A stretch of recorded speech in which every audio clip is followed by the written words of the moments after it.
कक्षा 6 के सभी छात्र छात्राओं का स्वागत है आज इस कक्षा में हम इकाई 15 जिसका नाम है सम्मितता की अभ्यास 15 के सभी प्रश्नों को हल करेंगे। अभ्यास 15 का पहला प्रश्न आपके सामने है। प्रश्न संख्या 1 है, अंग्रेजी वर्णमाला के बड़े अक्षरों को लिखकर देखें, उनमें से जो सम्मित हैं उनके सम्मिति अक्षरों को पहचानें। तो प्रश्न संख्या 1 में हमको सबसे पहले अंग्रेजी वर्णमाला के सभी बड़े अक्षरों को लिखना है और फिर हमको यह पहचानना है कि कौन सा अक्षर सम्मित है और फिर उस अक्षर की हमको सम्मिति अक्ष भी खींचकर दिखानी है। पहले हम अंग्रेजी वर्णमाला के बड़े अक्षरों को लिख लेते हैं और उससे पहले हमको समझना होगा कि सम्मित आकृतियां क्या होती हैं और सम्मिति अक्ष किसको कहते हैं। पहले इन दो शब्दों के बारे में समझ लेते हैं। सम्मित आकृति वह आकृति होती है जो आकृति एक रेखा द्वारा दो बराबर भागों में, दो एक जैसे बराबर भागों में बढ़ जाती है, वह आकृति सम्मित आकृति कहलाती है। और वह रेखा जो एक आकृति को दो बराबर एक जैसे भागों में बांट देती है, उस रेखा को हम कहते हैं सम्मिति अक्ष। जैसे अभी हम सीखेंगे, पहले हम अंग्रेजी वर्णमाला के बड़े अक्षर लिख लेते हैं। सभी बड़े अक्षरों को लिख लेते हैं। A, B, C, D, E, F, G, H, I, J, के,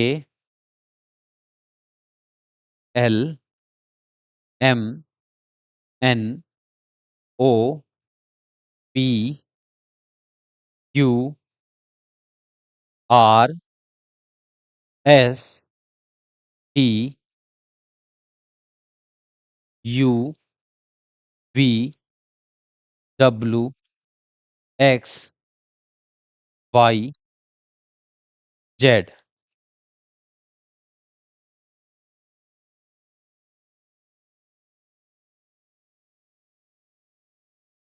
तो ये अंग्रेजी वर्णमाला के सभी बड़े अक्षरों को हमने यहां पर लिख लिया है।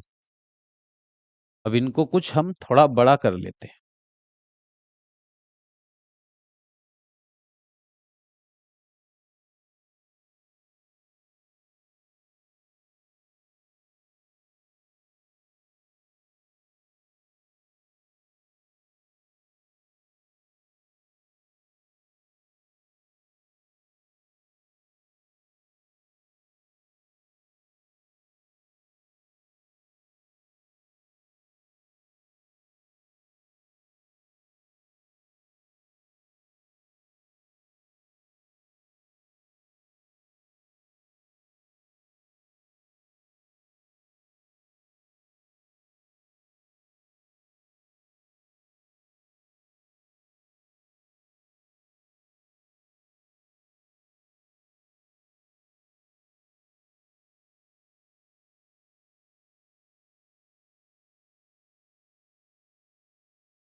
तो ये अंग्रेजी वर्णमाला के सभी बड़े अक्षरों को हमने यहां पर लिख लिया है। अब हमको यह पहचानना है कि कौन सा अक्षर यहां पर सम्मित है।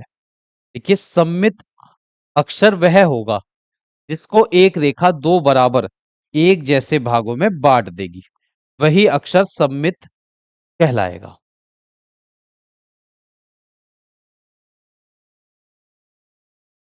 अब देखिए, अक्षर ए जो है, इसमें हम एक रेखा को कहां पर खींचें जिससे यह दो बराबर भागों में बढ़ जाए। तो अगर यहां बीचों बीच एक रेखा हम यहां पर खींच देते हैं, ये रेखा इस अक्षर ए को दो बराबर भागों में बांट रही है। जो जैसा भाग इस रेखा के दाहिनी ओर है, वैसा ही भाग इस रेखा के बाईं ओर है। तो यह रेखा तो इस अक्षर की सम्मिति अक्ष है और यह अक्षर सममित कहलाएगा, क्योंकि इस अक्षर को एक रेखा दो बराबर एक जैसे भागों में बांट रही है, इसलिए यह अक्षर एक सममित अक्षर है। और यह रेखा जो इस अक्षर को दो बराबर भागों में बांट रही है, वह रेखा इसकी सममिति अक्ष कहलाएगी। अब इसी प्रकार हम सभी अक्षरों में उनके सममिति अक्ष खींचेंगे, जो रेखा उन अक्षरों को दो बराबर भागों में एक जैसे भागों में बांट रही होगी। जैसे अक्षर बी है, तो अक्षर बी को दो बराबर भागों में बांटने वाली रेखा यहां पर खींच सकते हैं हम। देखिए, जैसा भाग इस रेखा से ऊपर का है, वैसा ही भाग इस रेखा के नीचे का है। तो ये अक्षर जो है बी, ये भी सममित अक्षर है, और इसकी सममिति अक्ष यहां पर हमने खींच दी है। अब अक्षर सी देखिए, सी में भी यहां से हम बीचों बीच एक रेखा यहां पर खींच सकते हैं। ये इस अक्षर सी की सममिति अक्ष कहलाएगी, तो अक्षर सी भी सममित है। अब अक्षर डी में अगर यहां भी एक रेखा खींचे, तो यह रेखा इस अक्षर डी को दो बराबर एक जैसे भागों में बांट रही है, जैसा भाग ऊपर है इस रेखा का, वैसा ही भाग इस रेखा के नीचे है। तो अक्षर डी भी सममित है। अक्षर ई में देखिए, अक्षर ई में भी यहां पर अगर हम एक सममिति अक्ष खींचे, तो यह रेखा इस अक्षर ई को दो बराबर एक जैसे भागों में बांट रही है, जैसा भाग ऊपर है वैसा ही भाग नीचे है।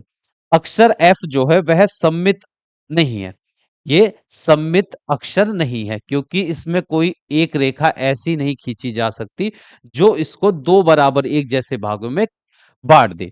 इसी प्रकार अक्षर जी भी एक सममित अक्षर नहीं है, क्योंकि इसके भी कोई सममित अक्ष नहीं है। इसको दो बराबर भागों में बांटने वाली कोई रेखा इस अक्षर में हम नहीं खींच सकते। अब अक्षर एच देखिए, एच में देखिए एक सममित अक्ष तो यहां पर भी हम खींच सकते हैं। अक्षर एच में हम दो सममित अक्ष खींच सकते हैं। देखिए, एक ऐसे इस प्रकार और एक इस प्रकार। तो जैसी आकृति अक्ष इस अक्ष से ऊपर की है, वैसी आकृति इस अक्ष के नीचे भी है। जैसी आकृति इस वाले अक्ष के बाईं ओर है, वैसी आकृति इस अक्ष के दाईं ओर है। अक्षर आई देखिए, अक्षर आई में एक सममित अक्ष हम इस प्रकार खींच सकते हैं। जैसा जैसी आकृति इस रेखा के ऊपर है, वैसी आकृति इस रेखा के नीचे आ जाएगी। तो अक्षर आई भी एक सममित अक्षर है। और अक्षर जे सममित अक्षर नहीं है, क्योंकि इसमें कोई सममित अक्ष नहीं खींचा जा सकता। अक्षर के जो है ये भी सममित है, यहां पर इसका सममित अक्ष हम खींच सकते हैं। जैसी आकृति इस के से इस लाइन से ऊपर होगी, वैसी भाग इस लाइन के नीचे भी रहेगा इस अक्षर के का। अक्षर एल जो है वह सममित अक्षर नहीं है, इसमें कोई सममित अक्ष हम नहीं खींच सकते। अक्षर एम का सममित अक्ष यहां पर खींचा जा सकता है। देखिए, इसको दो बराबर भागों में बांटने वाली रेखा हम यहां पर खींच सकते हैं। अक्षर एन भी जो है वो वह सममित अक्षर नहीं है, इसका भी कोई सममित अक्ष नहीं है जो इसको दो बराबर एक जैसे में भागों में बांट दे। अक्षर ओ देखिए, ओ में हम कितने ओ जैस ओ में होते हैं। देखिए, एक सममित अक्ष तो यहां पर खींच देंगे हम, एक सममित अक्ष इस प्रकार खींच सकते हैं। और अक्षर ओ जो है एक वृत्त के जैसा है, और वृत्त के केंद्र से होकर जाने वाली जितनी भी रेखा हम खींचते हैं, वह रेखा वृत्त का व्यास कहलाती है, और वृत्त को दो बराबर भागों में बांटती है।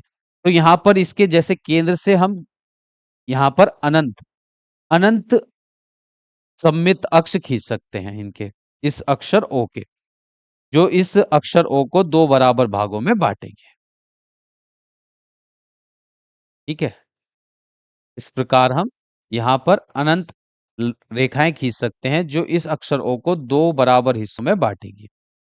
अब अक्षर पी का हमको यहाँ पर सममित अक्ष खींचना है, और अक्षर पी जो है ये सममित अक्षर नहीं है, क्योंकि इसमें कोई भी ऐसी रेखा नहीं खींची जा सकती जो इसको दो बराबर भागों में बांट सके। अक्षर क्यू भी हमारा सममित अक्षर नहीं है।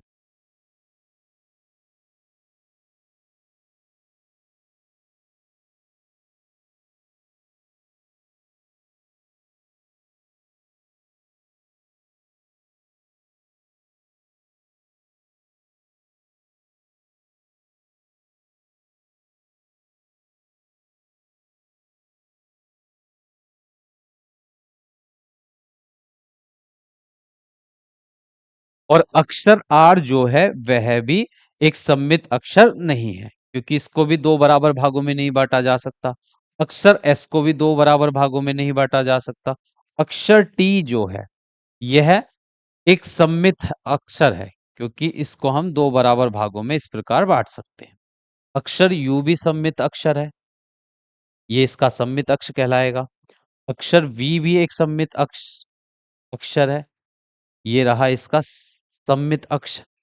और अक्षर डब्लू भी जो है एक सम्मित अक्षर है, इसको भी दो बराबर भागों में बांटा जा सकता है। अक्षर एक्स जो है, ये देखिए इसमें दो सम्मित अक्ष है, एक इस प्रकार और एक इस प्रकार। अक्षर वाई भी सम्मित अक्षर है, इसको भी दो बराबर भागों में बांटा जा सकता है। अक्षर जेड जो है वह सम्मित अक्षर नहीं है। तो प्रश्न संख्या 1 में हमसे कहा गया था कि पहले अंग्रेजी वर्णमाला के सभी बड़े अक्षरों को लिखना है, फिर उनको पहचानना है कि कौन से अक्षर सम्मित हैं, और फिर उन अक्षरों के सम्मिति अक्ष को भी खींचकर दिखाना है। तो प्रश्न संख्या 1 हो चुकी है कंप्लीट। अब हम चलते हैं अगले प्रश्न पर। प्रश्न संख्या 2। प्रश्न संख्या 2 में कहा गया है कि निम्नांकित आकृतियों के सभी सम्मित अक्षों की पहचान कर उन्हें लिखिए। यहाँ पर कुछ आकृतियां दी गई हैं, उनके सम्मित अक्षों को हमें पहचानना है। उस रेखा को पहचानना है जो दी गई आकृतियों को दो बराबर भागों में, दो बराबर एक जैसे भागों में बांट रही होंगी। तो अक्षर आकृति पहली पहली आकृति जो है उसका सम्मिति अक्ष लिखते हैं हम, कौन है? सम्मित सम्मिति अक्ष।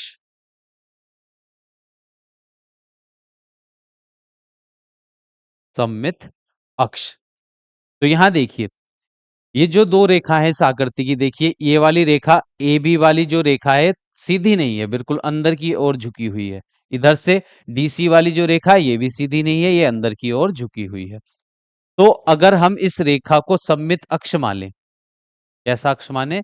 ये सम्मित अक्ष ई एफ वाली जो रेखा है ये इसका सम्मित अक्ष कहलाएगी, क्योंकि इस रेखा से बाईं ओर का भाग और दाहिने ओर का भाग दोनों एक जैसे हैं। इधर का भाग और इधर का भाग दोनों एक जैसे हैं, बराबर भाग हैं। तो इस आकृति का एक सम्मित अक्ष तो हो जाएगा ई एफ। एक रेखा बीच में जी एच भी है, और जी एच से ऊपर का जो भाग है वो जी एच से नीचे वाले के भाग के बराबर नहीं होगा, क्योंकि देखिए ये ऊपर का सिरा जो है ये अंदर की ओर दबा हुआ है, और निचले वाले भाग का सिरा बाहर की ओर फैला हुआ है। तो ये जी एच वाली रेखा जो है इस आकृति का सम्मित अक्ष नहीं है। अब दूसरी आकृति देखिए, अब इसका भी हमको सम्मित अक्ष पहचानना है। तो इस आकृति में देखिए यहां पर बीच में एक, दो, तीन और चार रेखाएं दी गई हैं। अब हमको पहचानना है ये कौन कौन सी रेखा इस आकृति को दो बराबर भागों में बांट रही है। देखिए एक रेखा तो ये है ई एफ वाली जो रेखा है, इस रेखा से ऊपर का भाग और नीचे का भाग इस आकृति का बिल्कुल एक जैसा है, तो एक सम्मित अक्ष तो हो जाएगा ई एफ। उसके बाद ये जी एच वाली जो रेखा है यह इस आकृति को दो बराबर भागों में बांट रही है, बाईं ओर का भाग और दाहिने ओर का भाग बिल्कुल एक जैसा है। तो जी एच भी इस आकृति का एक सम्मित अक्ष है। उसके बाद देखिए अगर हम इसको बीडी जो है, बीडी इस ये आयत आकृति बनी हुई है, ए बी सी डी जो है एक आयत है, और आयत के केवल दो सम्मित अक्ष होते हैं। आयत के केवल दो सम्मित अक्ष होते हैं, एक से ये जो हमने खींच दिए हैं यहाँ पर, विकर्ण उसके सम्मित अक्ष नहीं होते, विकर्ण उसको दो बराबर भागों में, दो बराबर एक जैसे भागों में नहीं बांटते हैं। तो इस आकृति में केवल दो ही सम्मित अक्ष हैं, ई एफ और जी एच। फिर अगली आकृति को देखते हैं और यहां पर लिखेंगे सम्मित अक्ष।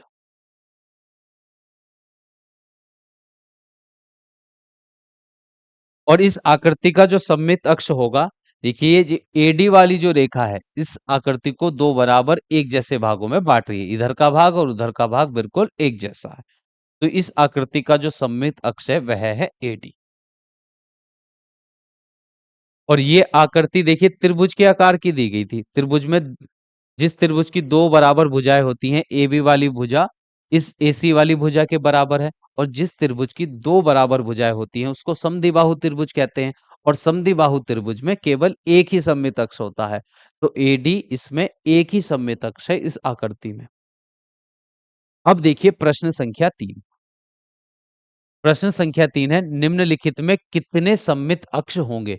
हमसे ये पूछा गया है। यहाँ पर कुछ शब्द दिए गए हैं और पूछा गया है ये किस आकृतियों के नाम हमको दिए गए हैं, और हमसे ये पूछा गया है कि किस आकृति में कितने सममित अक्ष हैं। देखिए समबाहु त्रिभुज जो है, समबाहु त्रिभुज वह त्रिभुज होता है जिसकी तीन बराबर भुजाएं हों, जिसमें तीनों भुजाएं बराबर होती हैं, उस त्रिभुज को समबाहु त्रिभुज कहते हैं। और समबाहु त्रिभुज में तीन ही सममित अक्ष होती हैं। समबाहु त्रिभुज में जितनी भुजा बराबर, देखिए जिस त्रिभुज में तीन भुजा बराबर हैं, इसमें इस त्रिभुज की तीन भुजाएं बराबर हैं, तो इसमें सममित अक्षों की संख्या तीन रहती है, तीन।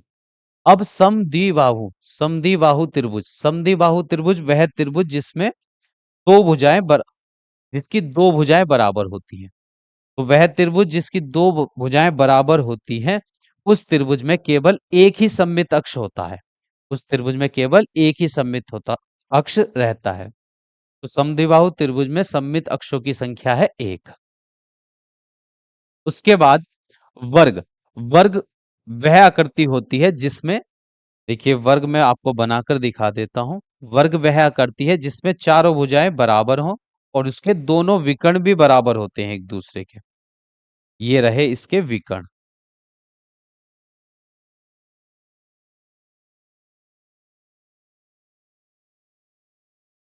ये ए बी सी डी जो है, ये एक वर्ग है। वर्ग की चारों भुजाओं की माप बराबर होती है और उसके दोनों विकर्ण भी बराबर होते हैं।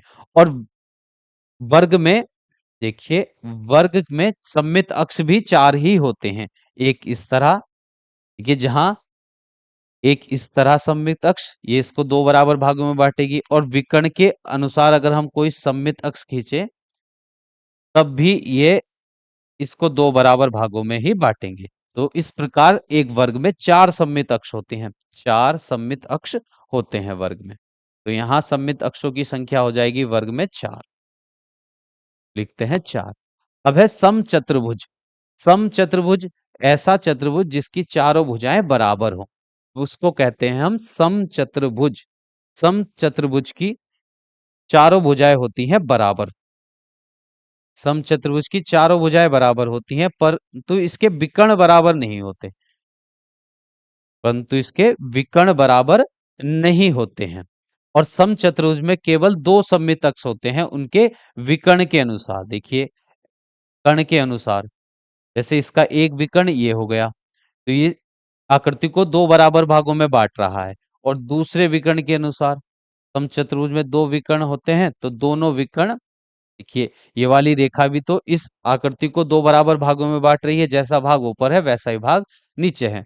तो समचतुर्भुज में दो विकर्ण होते हैं, दो सममित अक्ष होते हैं।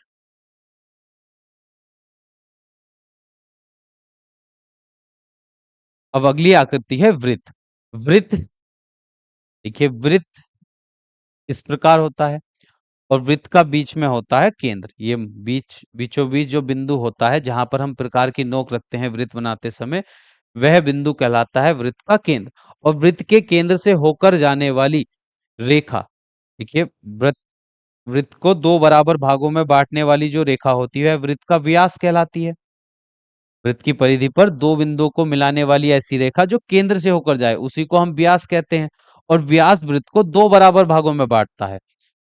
तो इस प्रकार हम वृत्त के केंद्र से अनंत रेखाएं यहाँ पर खींच सकते हैं, और जो वृत्त को दो बराबर भागों में बांटेंगी, दो एक जैसे भागों में बांटेंगी। और वृत्त का व्यास ही उसका सममित अक्ष कहलाता है, क्योंकि सममित अक्ष भी तो वृत्त को दो बराबर भागों में बांटेगा और व्यास भी वृत्त को दो बराबर भागों में बांट रहा है। तो वृत्त में अनंत व्यास खींचे जा सकते हैं। ठीक है, तो इसमें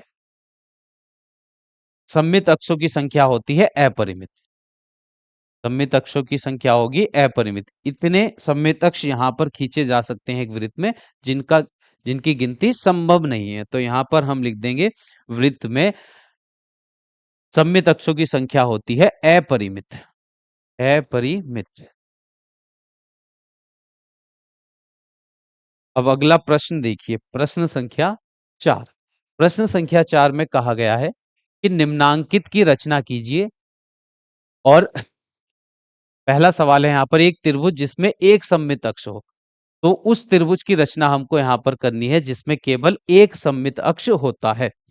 तो वह त्रिभुज कहलाता है समद्विबाहु त्रिभुज। समद्विबाहु त्रिभुज में केवल एक ही सममित अक्ष होता है। तो पहले हम एक समद्विबाहु त्रिभुज बना लेते हैं जिसमें दो भुजाओं की माप रहती है बराबर। देखिए इस त्रिभुज में जैसे ये वाली भुजा, ये ए बी सी हमने एक त्रिभुज बनाया है जिसमें दो भुजाएं हैं। तीन भुजाएं इसकी A B C, A B B C और सी है। और ए बी वाली भुजा की माप ए सी के यहाँ पर बराबर है। तो इस त्रिभुज की दो भुजाओं की माप बराबर है और ये एक समद्विबाहु त्रिभुज है और समद्विबाहु त्रिभुज में एक ही सममित अक्ष होता है। ये इसका हो गया सममित अक्ष, जो इसको दो बराबर भागों में बांटने वाली रेखा इस आकृति का सममित अक्ष कहलाएगी। अब दूसरा सवाल है यहाँ पर, एक त्रिभुज जिसमें तीन सममित अक्ष हो। तो समबाहु त्रिभुज, वह त्रिभुज जिसमें तीनों भुजाएं बराबर होती हैं उसको हम समबाहु त्रिभुज कहते हैं। और समबाहु त्रिभुज में तीन ही सममित अक्ष होती हैं। समबाहु त्रिभुज, ये रहा समबाहु त्रिभुज जिसमें तीन सममित अक्ष होती हैं। देखिए एक सममित अक्ष इस वाले शीर्ष से, एक सममित अक्ष दूसरे शीर्ष से, और ये तीसरे शीर्ष से तीसरा सममित अक्ष। तो समबाहु त्रिभुज में तीन सममित अक्ष होते हैं। अगला सवाल है, एक त्रिभुज जिसमें एक भी सममित अक्ष न हो। तो वह त्रिभुज, देखिए जिसमें एक भी सममित अक्ष नहीं होता है वह रहता है समबाहु त्रिभुज, वह रहता है विषम बाहु त्रिभुज। विषम बाहु त्रिभुज की कोई भी भुजा की माप बराबर नहीं होती है। तो यहाँ पर हम एक ऐसा त्रिभुज बनाएंगे जिसकी कोई भी भुजा की माप बराबर नहीं होती है।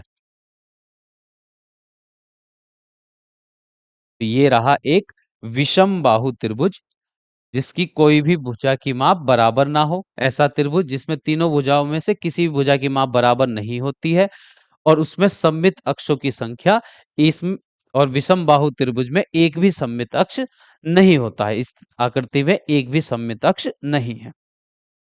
अब अगला प्रश्न देखिए, प्रश्न संख्या 5। प्रश्न संख्या 5 में कहा गया है, एक समषष्ठभुज खींचकर उसकी सभी सममित रेखाओं को खींचिए।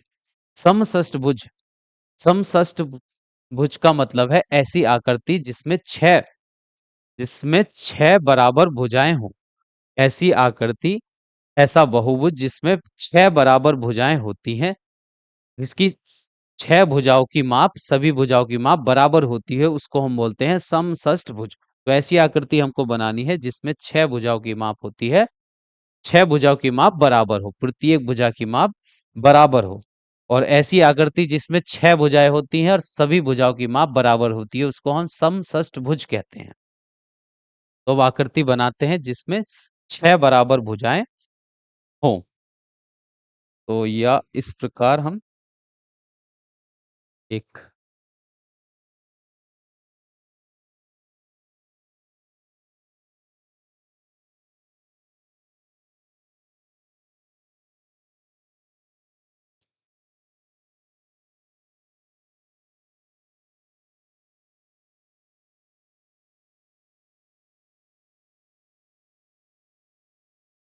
तो ये रही आकृति जिसमें छह बराबर भुजाएं होती हैं, इसको हम कहते हैं समषष्ठभुज।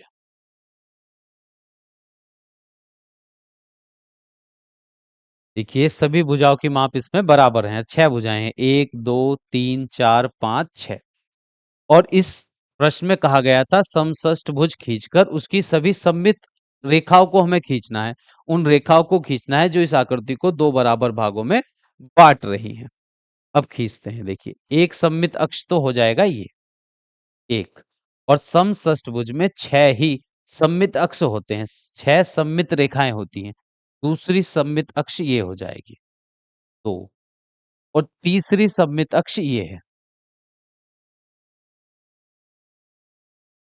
और चौथी सममित अक्ष ये है।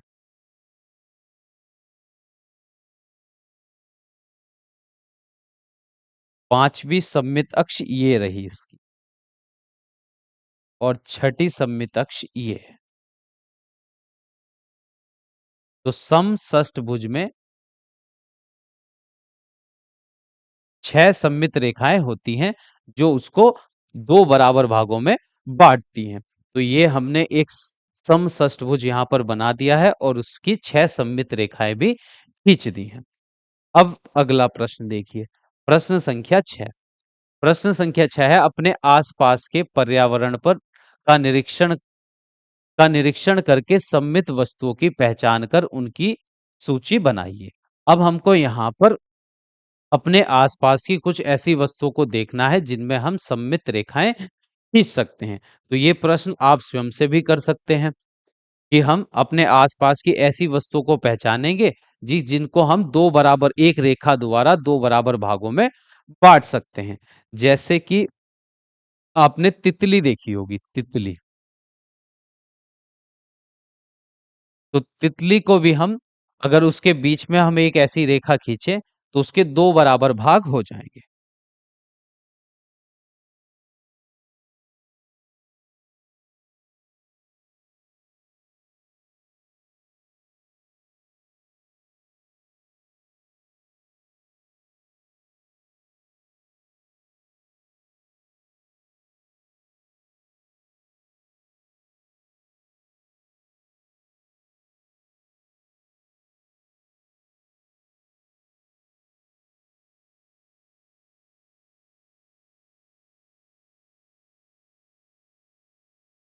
तो कुछ आकृतियां, ये आकृतियां आप अपने आसपास के से कुछ उदाहरण ले सकते हैं जिसमें आप सममित अक्ष खींच सकते हैं। जैसे तितली हुई और एक किताब, एक खुली किताब, खुली किताब, उसको भी हम बीच में अगर रेखा खींच दें तो वैसे ही दो बराबर भाग हो जाएंगे। बीच में खुली किताब के अगर हम दो बराबर भाग करें, ये इस प्रकार, ये आपकी कुछ पुस्तक होगी। तो इसके अगर हम बीच में यहाँ पर रेखा खींच देंगे खुली किताब में, तो वह रेखा इसको दो बराबर भागों में बांट देगी।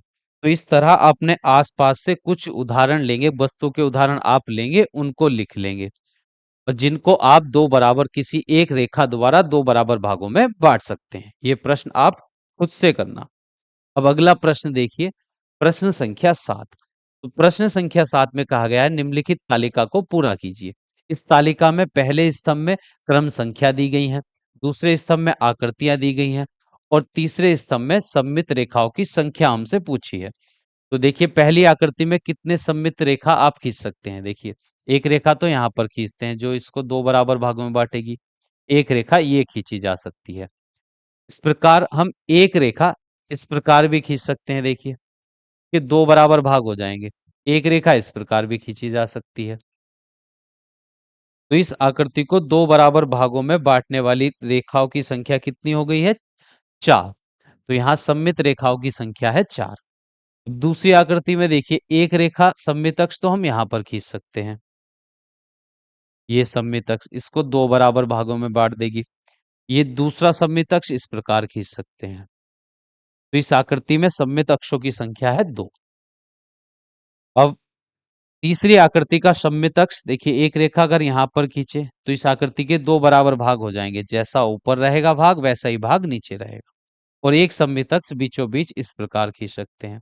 जैसा भाग इस रेखा के बाईं ओर होगा वैसा ही भाग रेखा के दाहिनी ओर होगा। तो इस आकृति के भी सममित रेखाओं की संख्या इस आकृति में 2। अब ये देखिए यहाँ पर एक सममित अक्ष इस प्रकार हम खींच सकते हैं। ठीक है, तो इस आकृति में केवल एक ही सममित अक्ष खींचा जा सकता है। अब ये जो आकृति है इसकी चारों भुजाएं बराबर हैं और चारों भुजाओं वाली आकृति समचतुर्भुज कहलाती है, जिसमें चार सीधी रेखाएं हो उसे हम समचतुर्भुज कहते हैं। और समचतुर्भुज में केवल दो सममित रेखाएं होती हैं। एक ये वाली रेखा जो इसको दो बराबर भागों में बांटेगी, और एक रेखा ये जो इसको दो बराबर भागों में बांटेगी। तो यहाँ पर सममित रेखाओं की संख्या है दो। अब अगला प्रश्न देखिए, प्रश्न संख्या 8। प्रश्न संख्या 8 में कहा गया है निम्न तालिका को पूरा कीजिए। और इस तालिका में पहले स्तंभ में हमको आकार दिए गए हैं, आकृतियों के नाम दिए गए हैं। दूसरे स्तंभ में हमको आकृति बनानी है, उनकी रूपरेखा बनानी है। और तीसरे स्तंभ में उसके उस आकृति के सम्मिश्र रेखाओं की संख्या हमको लिखनी है। तो जैसे पहला प्रश्न, पहला शब्द है यहाँ पर समबाहु त्रिभुज। समबाहु त्रिभुज वह त्रिभुज होता है जिसमें भुजाओं की संख्या तीन हो। ऐसा त्रिभुज जिसमें तीनों भुजाओं की माप बराबर होती है उसको हम समबाहु त्रिभुज कहते हैं। और समबाहु त्रिभुज यहाँ पर बना हुआ है, इसमें तीन सममित अक्ष यहाँ पर खींचे हुए हैं। समबाहु त्रिभुज में तीन ही सममित अक्ष होते हैं। इस प्रकार ये यहाँ पर रूपरेखा बनाई गई है इसकी। तो समबाहु त्रिभुज में सममित रेखाओं की संख्या होती है तीन। अब आकृति है वर्ग। अब हमको वर्ग बनाना है। वर्ग वह आकृति होती है जिसकी चारों भुजाओं की माप बराबर हो और उसके दोनों विकर्णों की माप भी बराबर होती है। तो वर्ग में सममित रेखाओं की संख्या होती है चार। देखिए, एक सममित अक्ष यहाँ पर, एक सममित अक्ष ये, और तीसरा सममित अक्ष यहाँ पर, और चौथा सममित अक्ष इस प्रकार। तो वर्ग में चार सममित अक्ष होती हैं, चार सममित रेखाएं होती हैं। आयत। आयत वह आकृति होती है जिसके आमने सामने की भुजाओं की माप बराबर हो और दोनों विकर्णों की माप बराबर हो। एक ऐसी आकृति इसके आमने सामने वाली भुजाओं की माप बराबर हो और उसके दोनों विकर्णों की माप बराबर होती है। तो आयत में दो सममितअक्ष होते हैं, एक ये बाएं से दाएं और एक ये ऊपर से नीचे बीचों बीच, जो इस आयत को दो बराबर भागों में बांटेंगे। तो आयत में सममित रेखाओं की संख्या है दो। समद्विबाहु त्रिभुज। समद्विबाहु त्रिभुज वह त्रिभुज जिसमें दो भुजाओं की माप बराबर रहती है। और समद्विबाहु त्रिभुज में सममित अक्षों की संख्या रहती है एक। समद्विबाहु त्रिभुज में समद्विबाहु त्रिभुज में सममित अक्षों की संख्या रहती है एक। तो यहां पर हम लिखेंगे एक। समचतुर्भुज। समचतुर्भुज जिसकी चारों भुजाओं की माप बराबर हो परंतु विकर्णों की माप बराबर के दोनों विकर्णों की माप बराबर नहीं रहती। और समचतुर्भुज में सममित रेखाओं की संख्या होती है दो।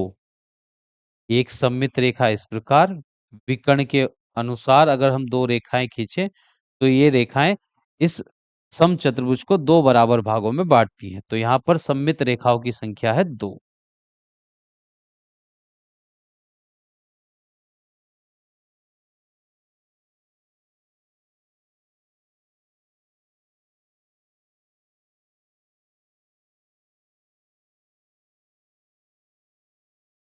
तो यहाँ है सममित रेखाओं की संख्या दो।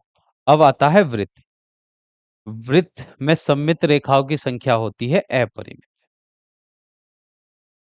क्योंकि जो वृत्त का केंद्र होता है, वृत्त के केंद्र से होकर जाने वाली रेखाएं वृत्त को दो बराबर भागों में बांटती हैं। और यहाँ पर हम अनंत वृत्त के केंद्र से होकर एक बिंदु, वृत्त का केंद्र जो है एक बिंदु ही तो है, और एक बिंदु से हम अनंत रेखाएं खींच सकते हैं।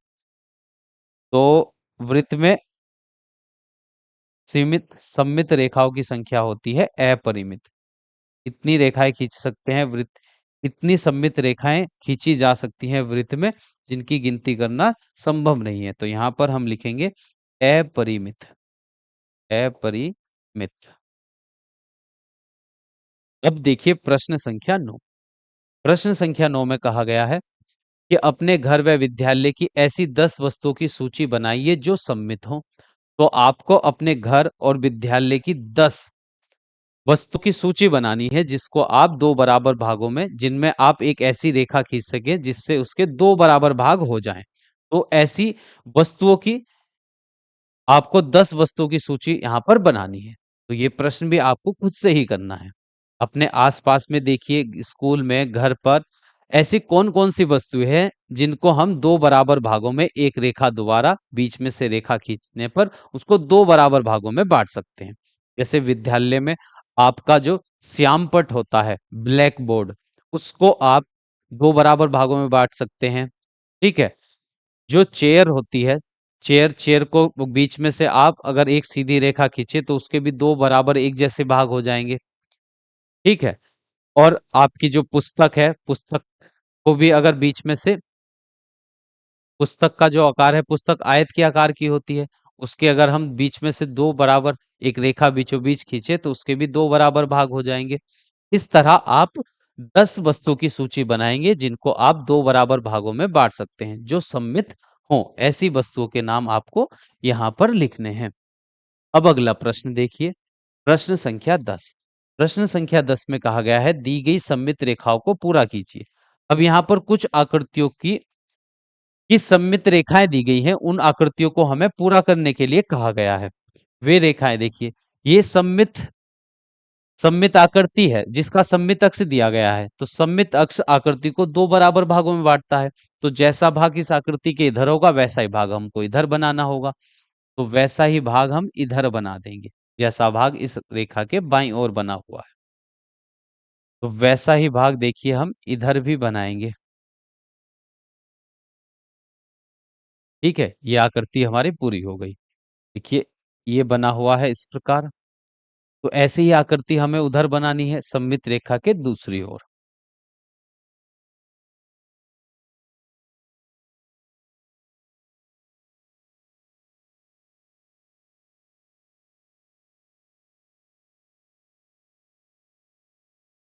ठीक है। और ये जिस प्रकार की आकृति ऊपर बनी हुई है वैसी ही आकृति हमें को इस रेखा के नीचे बनानी है।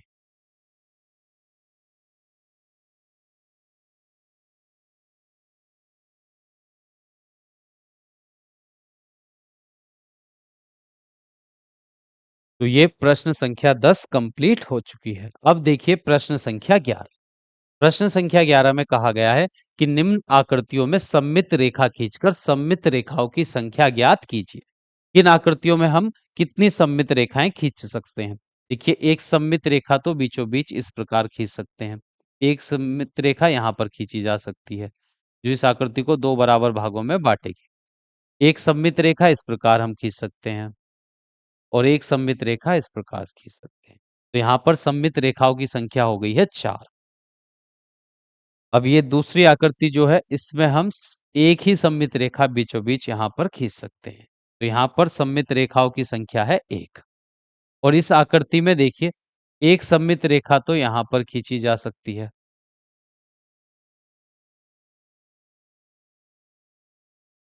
जैसा भाग इस रेखा के ऊपर है वैसा ही भाग नीचे। और इस एक सममित अक्ष यहाँ पर हम खींच सकते हैं। तो यहाँ पर सममित रेखाओं की संख्या हो जाएगी 2। सममित रेखाओं की संख्या 2। और इस आकृति में हम बीचों बीच यहाँ पर एक सममित रेखा खींच सकते हैं। यहाँ पर एक है सममित रेखा की संख्या। और इस आकृति में भी सममित रेखाओं की संख्या एक तो यहाँ पर खींची जा सकती है और एक यहाँ पर। तो यहाँ पर सममित रेखाओं की संख्या हो गई है 2। तो प्रश्न संख्या 11 कंप्लीट हो चुकी है और इसी प्रश्न के साथ अभ्यास 15 कंप्लीट हो चुकी है और इकाई 15 कंप्लीट हो चुकी है। अब हम नेक्स्ट क्लास में इकाई 16 की अभ्यास को हल करेंगे। तो मिलते हैं नई इकाई के साथ। जय हिंद, जय भारत।